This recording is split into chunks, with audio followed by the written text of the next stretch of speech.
The question is, what is a monocat? The question is, who cares?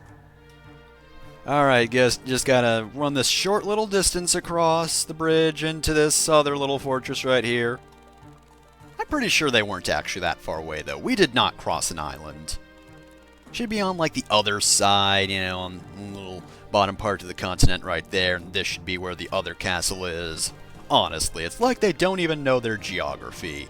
I know their geography better than they know their geography, damn it. Ah yes, the most priceless treasure. Probably a master seal at this point.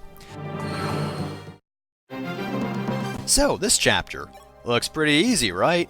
Well, not really. So, first things first, you're definitely going to want to have Bantu with you. And if he's dead by this point, well, sorry, you screwed up. I mean, you really shouldn't have been using him anyway, he's not that good, but... Anyway, the other difficulty of this chapter are the thieves, because as you can see, one of them has the light sphere right off the bat, and the others are going to be going for the doors around here. And lastly, we have Tiki. She's a monocat. We'll get to her in a moment. But yeah, needless to say, you're going to want to get through this chapter fast, otherwise those thieves are going to get away, and you don't want that.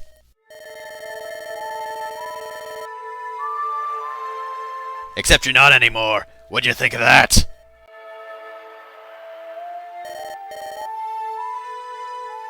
No, that's Garniff, but I'll accept that as an answer.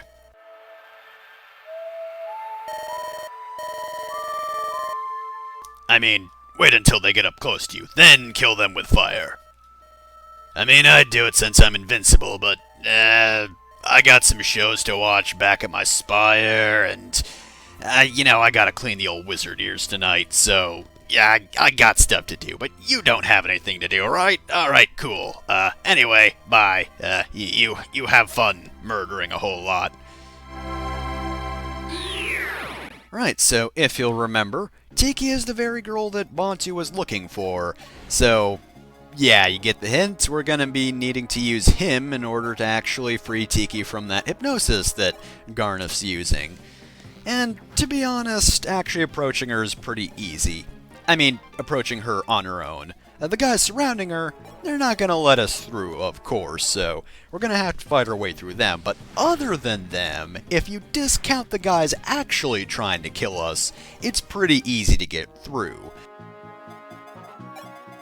Well, I guess since we're finally at the, well, I don't want to say actual monocat, because Bantu's a real monocat.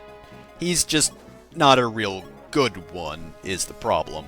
But I suppose Tiki is more so the character that they use more often. Because unfortunately, for some reason, yeah, first game in the series is the one to start the whole, oh, legendary dragon girl. She just looks like she's a child, but no, she's actually a billion years old. Even though she looks like a kid, it's just because she's that powerful that she looks young, blah blah blah, yada yada yada. Yeah, that anime trope, which kinda sucks. I mean, to be fair, she's better than Naui. I mean, basically all the characters of the Tiki archetype are better than Naui. I mean, Tiki is actually wearing clothing, so that gives her a leg up. But yeah, it's not really a trope I'm fond of in any anime, really, so... Yeah, here, not really all that fond of it, but again, at the very least, Tiki's a slightly better version of most of that. Now, let's see if I can think of any ones that don't look like they're 8 years old. Let's see, one of the Dragon Girls in 6, it would kind of be a spoiler if I mentioned any in 7. Yeah, not that there are any monocats. I mean, that's not even a playable character class, so there aren't any. 8, nope. I forget how old Ina was in Path of Radiance. Was she... I don't think she was like 8 years old. I mean, she was kind of young, but not like 8. And then, of course, there's Naui. Naui's not good at all if you've played Awakening. I mean, her daughter Na's pretty good, but nah. Tiki herself, nope. Alright, so the chapter itself is actually pretty difficult, though. As I've already said, you're gonna want to be really fast for this one. Speaking of which, speed pays off. We now have the light sphere. We do, however, have one more sphere to collect. Well, actually, one more sphere we need to collect. However, there is one more. But we're not actually required to get that one. You only need to get the light sphere and the star sphere so we can form starlights. That being said, though, we don't immediately know where the star sphere is. We know where the light sphere is, not the star sphere, so we're going to have to search for that. And hopefully we can kill off those thieves before they find it, because I should be the one searching for it, not them. I'd really prefer that they not find it, which is why I'm kind of charging through here. And again, it's tough to do so because it's not exactly a choke point, but it is a very thin hallway that's hard to actually get through, and on top of that, these are some pretty fast and defensive units, so I'm not killing them fast enough. I don't really like that I'm not killing them in one go, but, you know, I kinda have to deal with it. To be fair, they're not that tough, and that they're not really killing me all that well, but I could be doing better against them. So, we actually have the light sphere at the moment. Now, it's a plot important item, but it does actually have a nice effect. Basically, it negates the enemy terrain bonus for whoever is using it. So, if I were to give it to Marth and he attacked a guy in a forest, that guy would not have any sort of stat bonus from the forest. So, feel free to position your units wherever you want. You know, you can be in front of a fortress and then the enemy attacks you, and normally they'd have some sort of advantage defensively and they'd be able to dodge a bit better, but nope, not that time. That is why you normally want to play kind of, not defensively, carefully, I guess? Like, you always want to make sure you don't position yourself where the enemy could enter a forest easily, especially if you're on a plane and don't get any sort of similar terrain effects. It's not the biggest deal, but it's something you want to look out for, but hey, now for at least a little while you can ignore that. We are going to lose the light sphere because, of course, in order to form starlight, we can't actually have it around, so... Oh well, I mean, it's nice to have it. Well, it's okay to have it. It's not the best item, but it's neat. I like having that sort of thing around. It's neat and helpful, so you know what? That's good enough for me. I'll accept it. And that takes care of most of those guys, except that thief.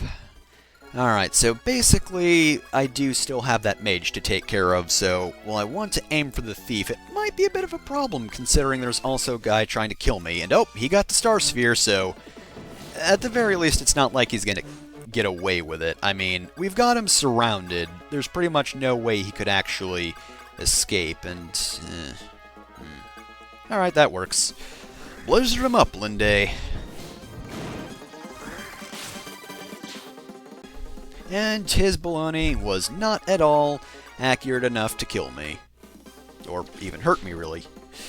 I know it's Bullag Nun or whatever, but I always quick read that as baloney. Alright, so the Star Sphere, that's also a pretty useful item. That one actually just stops durability from going down. So, give that to someone who has a valuable item, like I could give it to Board so he could just use his hammer as much as he wants, and I wouldn't lose anything for it.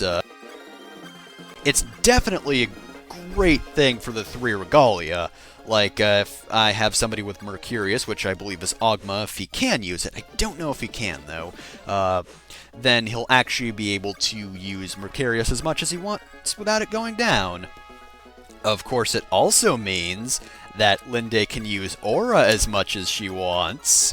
You know, it would also be good on Minerva so she could use Hauteclair a whole lot, but, personally, I'm thinking that Linde being even more of a killing machine than she already is would be incredibly useful. I mean, come on. Aura, a whole lot. It's a very light weapon, which almost always attacks twice. It's extremely powerful. And of course, no one actually has any resistance, so, we don't have the light and star spheres for long. But as long as we do have them, we're kind of going to crush them a whole lot.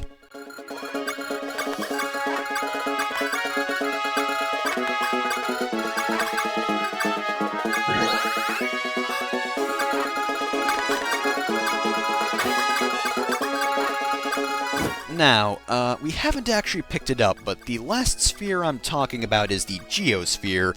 It's not really one I use. Basically, in this game, if you use it, then it will inflict 13 damage to all opponents. I don't think that includes your own units. I think it's only opponent units.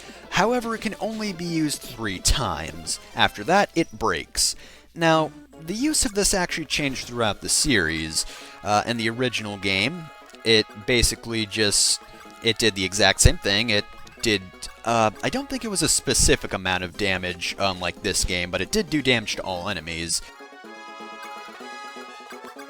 In the Mystery of the Emblem version of the game, it still had 3 units, also did an unspecified amount of damage to all enemies. However, it also boosted the hit and critical rates of nearby units, so they'd be able to hit and would crit more. So it was actually really useful in that game, and of course that was a passive effect. In fact, it actually had a broken state in that game. Like basically, if the Geosphere broke, then I think you could use it to steal money, I think it was. And it also still has the same hits and critical boost, which is very useful. Anyway, here's Bantu talking to Tiki.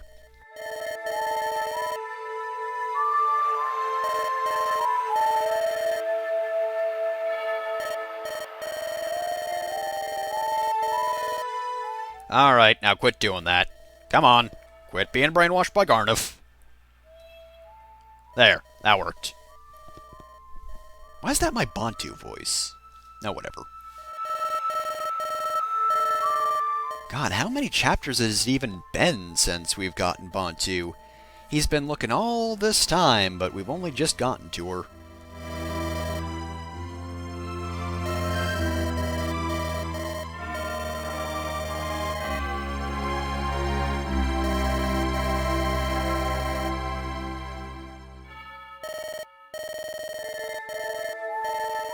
Alright, you'll never have to do that ever again. Okay, so, future me, it's Tiki time. So Tiki is easily a much better Monokette than Bantu. I mean, first off, her growth rates are actually really fantastic. But more importantly though, she also has the Divine Stone. As a Divine Dragon, she is actually strong against other Monokettes. So, having something to go up against Mage Dragons, of course, is useful in itself. Of course, Divine Dragons are also useful against normal units as well, so Tiki might not be able to take too many hits, but she's kinda gonna wreck anything she comes across, provided it doesn't attack back. To be fair, it probably won't. Alright, enough of that. So yeah, Tiki's more or less gonna be a permanent unit on the team. I mean, I don't really like sending children out, but I guess I already used Maria, and I guess technically speaking, Tiki's a million billion years old, so it doesn't count, but that Divine Stone is incredibly useful. Like, Monokettes are already pretty good, unless you're Bantu, but she not only is good with a Fire Stone, but that Divine Stone will just destroy everything because it's good against dragons, and as I mentioned a few chapters ago when Mage Dragons were introduced, we kinda lost a strategy against them when we couldn't really use magic anymore. Well, we can, it just wouldn't really be as effective. That being said, with the Divine Stone, yeah, we can just sweep the floor with all types of dragons. Like with all special kinds of weapons and whatnot, you do want to watch how much you actually use it, because it can break. That being said, we did just pick up a sphere that allows us to use a weapon, or, weapon as much as we want without it breaking. And while we won't have that for long, Tiki does start out pretty weak, so, you know, if you wanted to get her started on training, you could give that to her, and she'll just go around Divine Stoning it up, which, by the way, Divine Stone, also very, very good. like stat-wise, the stats it gives you are better than the Firestone stats, so it's not just good against dragons, it's also good against people. So yeah, we got the Geosphere back there. Again, it's not quite as good as it was in Mystery of the Emblem, and I don't remember how good it actually is in the original, just because it just did the whole, oh, it damages some enemies thing, but for a non-specific value. So, unfortunately, since it does such a specific amount of damage, 13's alright, especially if it's a more defensive unit, but it's not really something I like that much.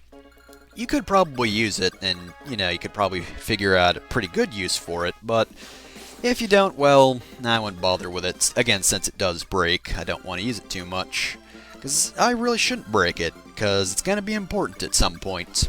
And, by the way, earlier I was starting to mention the Geosphere. So, basically, the Geosphere and Starsphere actually had their colors swapped. Starsphere is supposed to be blue, and Geosphere is supposed to be green. It's only in Shadow Dragon and New Mystery of the Emblem that those colors are changed, so I don't know why they did that. These stones appear again in Fire Emblem Awakening in their proper color scheme. For these DS games, though, yeah, it's incorrect. So you can have Tiki talk to Marth, and I guess I might as well do that. Let's have Marth introduce himself to everyone on the team, because otherwise they only get one conversation, and they're boring enough as it is.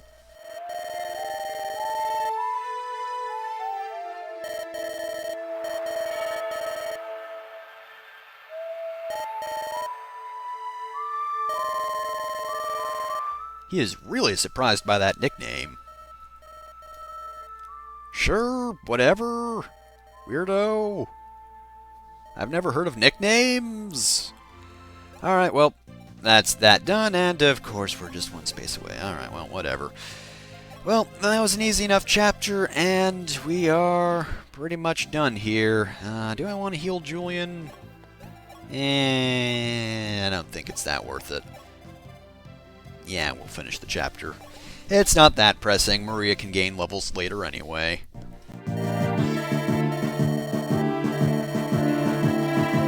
No, and actually we were killed in the process, I'm sorry to say.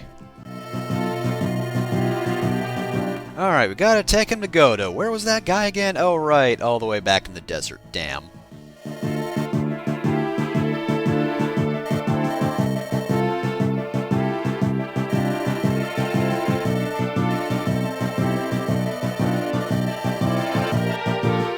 Well, I mean, in fairness, Gra was the one that was good at backstabbing, but I guess Grust coming up on us would be pretty bad.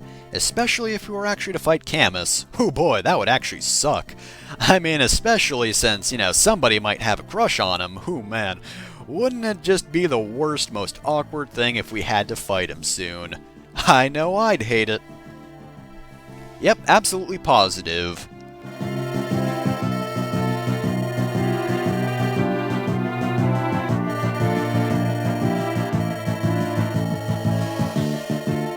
I wouldn't really think Martha's the kind of guy who would want to do that sort of thing. You'd think he'd want to talk it out first, but whatever floats your boat, Martha, old boy, old buddy, old pal.